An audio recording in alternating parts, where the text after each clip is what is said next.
Oi pessoal, tudo bem com vocês? Espero que vocês estejam se cuidando das pessoas que vocês amam nesse momento de afastamento social. A gente vai se encontrar por aqui, através do YouTube, do WhatsApp, para poder tirar dúvidas e estudarmos juntos. Hoje eu vou comentar com vocês um pouquinho sobre as funções de linguagem, que é a matéria que nós estamos vendo essa semana. Antes de falarmos sobre as funções de linguagem, é importante conhecermos os elementos da comunicação. Os elementos que compõem o processo de comunicação são esses: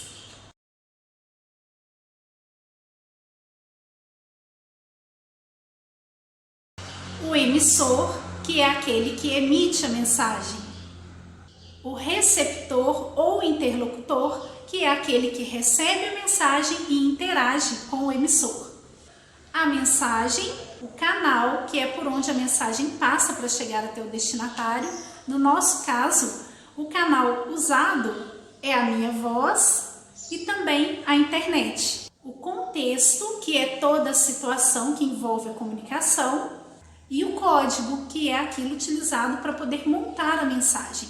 Por exemplo, o código que eu estou usando para me comunicar com vocês são as palavras. Eu poderia me comunicar também através de desenhos ou de gestos. Esse seria o código. O que são as funções de linguagem? Toda comunicação tem um objetivo, e é esse objetivo, essa função, que a gente classifica como função de linguagem. Esse objetivo pode ser transmitir uma informação, convencer alguém de alguma coisa, ou até mesmo transmitir uma emoção. Nós temos 6 tipos de funções de linguagem, que são a função referencial, a função poética, a função emotiva, a função conativa ou apelativa, a função fática e a função metalinguística. A função referencial é aquela que está muito presente nos textos jornalísticos, nos artigos de revista. É aquela função que tem como principal objetivo transmitir uma informação. Veja esse exemplo.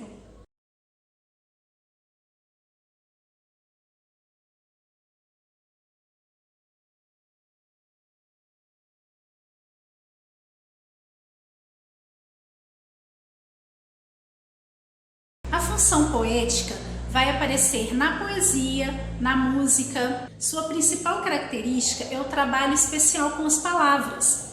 A gente vai perceber que o autor tem todo um cuidado ao organizar as palavras. Ele usa rimas, usa uma disposição especial das palavras na folha. Vejam esse exemplo.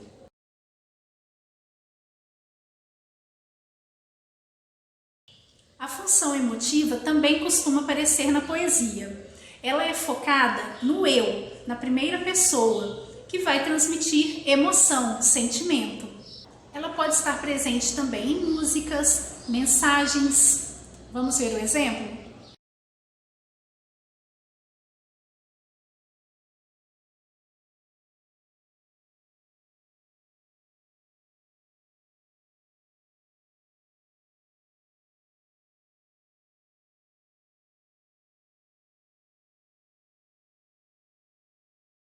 A função conativa ou apelativa é aquela que vai utilizar muitos verbos no imperativo, que são verbos que dão ordem ou fazem pedidos, né?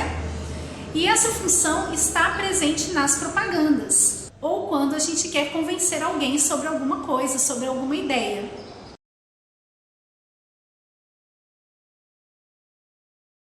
A função fática é aquela que tem como objetivo principal manter a comunicação. Eu apenas quero manter o contato com o meu destinatário, com o meu interlocutor.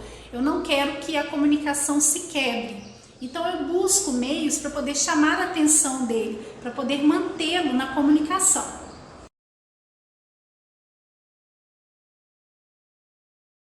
A função metalinguística é quando o código explica o próprio código.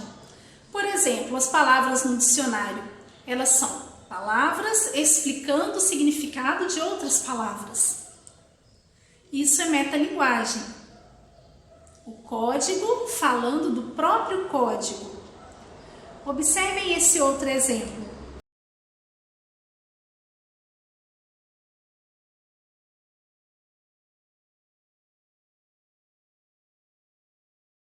Agora que nós vimos um pouco mais sobre as funções de linguagem, nós vamos corrigir as atividades feitas durante essa semana.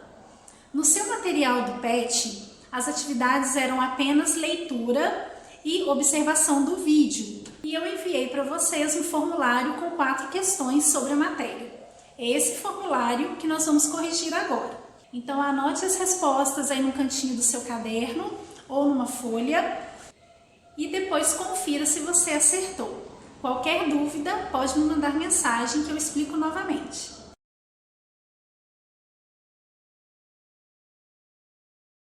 Vamos para a primeira questão do nosso formulário. Nessa primeira questão tem um poema do Carlos Drummond que se chama Aula de Português. Nesse poema, pessoal, ele está falando sobre 2 línguas. A língua portuguesa que a gente usa para poder conversar com as pessoas no dia a dia, em situações informais. E da outra língua que é misteriosa, que é difícil, que é a língua portuguesa ensinada na escola, é a língua da gramática.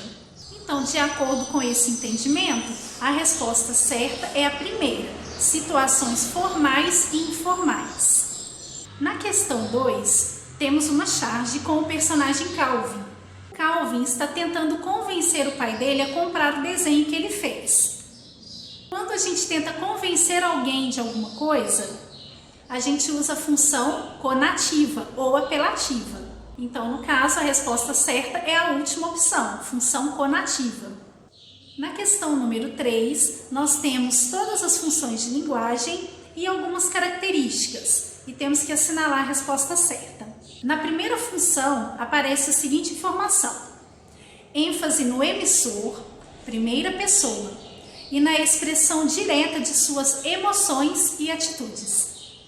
Nesse caso, a resposta é função emotiva. Primeira pessoa e foco nas emoções é função emotiva. Evidencia o assunto, o objeto, os fatos, os juízos. É a linguagem da comunicação. A resposta aí é função referencial. Então, o objetivo é o assunto, os fatos. Busca mobilizar a atenção do receptor, produzindo um apelo ou ordem. Apelo ou ordem, nós vamos usar verbos no imperativo, não é? Buscando convencer alguém. Então, nesse caso, é função conativa ou apelativa. Visa a tradução do código ou a elaboração do discurso, seja ele linguístico ou extralinguístico. O que seria algo extralinguístico? É aquilo que vai além da língua, ou seja, um desenho, uma imagem, um gesto. Quando o código busca traduzir o próprio código, a gente diz que é função metalinguística. E a última, voltada para o processo de estruturação da mensagem e para seus próprios constituintes, tendo em vista produzir um efeito estético. Então, aquilo que está voltado para a estética, ou seja, um trabalho todo articulado e todo especial com a mensagem, a gente chama de função poética. E na nossa última questão, nós temos um trecho de uma crônica em que o autor se diz muito nervoso, muito chateado, porque ele está em plena segunda-feira com contas para pagar. Ele está expressando emoções que ele mesmo está sentindo. No fragmento da crônica Desabafo, a função da linguagem predominante é a emotiva ou a expressiva, pois o interlocutor é o foco do enunciador na construção da mensagem. O que a resposta é essa, pessoal? Bem, ele já começa o texto se desculpando com o seu interlocutor, né? Me desculpem, mas não dá para fazer uma crônica divertida hoje. Então, ele está preocupado em se explicar para o seu interlocutor. Ele está preocupado em se justificar para o interlocutor, né? Para quem está lendo a mensagem dele. Então, por isso, o foco dele está no interlocutor. Bom, pessoal, por hoje é só. Se vocês tiverem qualquer dúvida sobre a matéria ou sobre as atividades, podem mandar um áudio no WhatsApp e eu vou tentar esclarecer para vocês da melhor forma. Uma boa semana para vocês e até a próxima!